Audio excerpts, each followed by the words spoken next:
It is a base hit. It goes into the corner, and the Yankees have done it again. Trevino scores, and they come all the way back for a dramatic 7-6 victory. Their 9th walk-off of the year.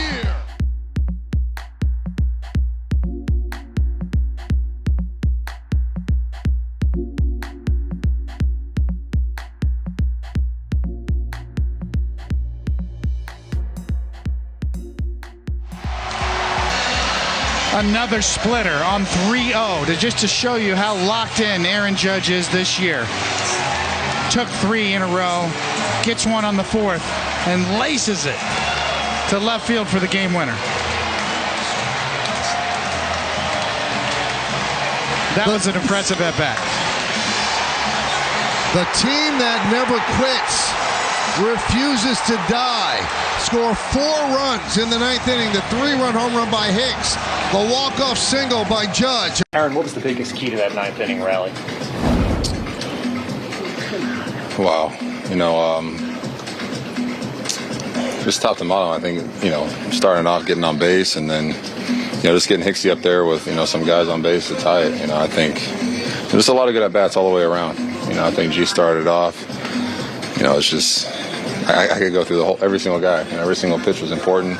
Working, one of the best closers in the game. Working him into that spot, and then Hicksy coming up big for us, man. That was big time. What does 9 walk-off wins say about you guys? We're just never out of a game. No matter the score. Even if we get down early, if we have a lead and blow it, it doesn't matter. As long as we, still got a chance to hit. This team has a chance to win the ball game. Boone was saying that you guys are almost the opposite of emotional in the 9th inning. You guys stay calm when your backs are against the wall. Do you agree with that? You think that somehow helps you guys rally? Yeah, well, you can see it in everybody's faces, like when they're in the box. Like there's no emotion. There's some emotion when Hicks hits a game-tying homer in the 9th. You show some emotion there, but then it's right back to work. You saw up and down our lineup guys just working the at bat, the moment not getting too big for guys, and just believing in each other. That's, I think, the biggest key for everything is just trusting the guy behind you and the guys in front of you. Is this one a little more special coming against the team closest to you in the standings and the rivalry you've had with them the last few years? A win's a win, especially against a team like this. It is big, but a win's a win. They're one of the best teams in the AL, a team that we'll definitely see down the road, and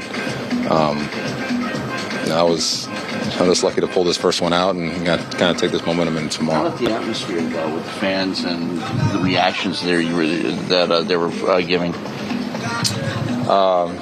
That's why New York is one of the toughest places to play. These some of the best fans in the world. When you're wearing pinstripes, and they can kind of get on you when you're an opposing team, no matter who you are. And they were with us the whole game. Even when we got down early, we tied it, then we got down again with another 3-run blast. They stayed with us the whole game, all the way to the final play. Aaron, now that there's no games before your big day tomorrow, are you antsy? You happy to get this over with? What's your thoughts going into tomorrow? We'll talk after. Aaron, have you ever felt more confident to play than you have this year? I always try to feel confident, every single day, every year.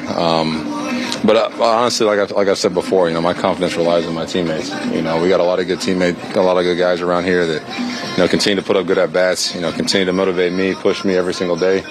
Especially when you're sandwiched between, Anthony Rizzo, World Series champion, and then DJ LeMahieu, who continues to win batting titles and come up big for us.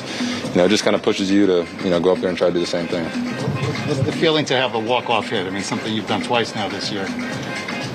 It's good. Anytime you can help the team win, there's a sign on your way out, to the dugout that says do your job, and that's what I try to do in that situation because all the guys in front of me were out there doing their job too. Aaron, when you have the whole crowd behind you, knowing that half the people there are probably wearing your jersey, is that a situation where you feel you have to try to tune out that anticipation, or is that something that you feel helps drive you in that moment? It drives you when you're on deck about to walk up, but then you kind of take that slow walk up to the plate to kind of, control your breathing, lock it back in on what your plan is and what your approach is, and then, from then on out, it's out there, go have fun like you're in your backyard. And then what are the feelings when you do hit that and you feel the response from fans? Oh, it's amazing. There's no better feeling, especially here in New York, and seeing your teammates, the smile on their teammates' faces, I think is really what, caps it all off for me. What did you see from LeMahieu's at bat before you, and did that help you kind of prepare for your own at bat and how they were going to attack you? He threw him a lot of first pitch slider, then some heaters and sliders again. I think he went with the splitter with 2 strikes. So I kind of had a feeling when they had the mound visit before I went up there that they were kind of saying, hey, don't let off speed, don't give him anything close, try to make him chase. And, luckily I was able to spit on some close pitches and, thankfully got one 3-0 that I could handle.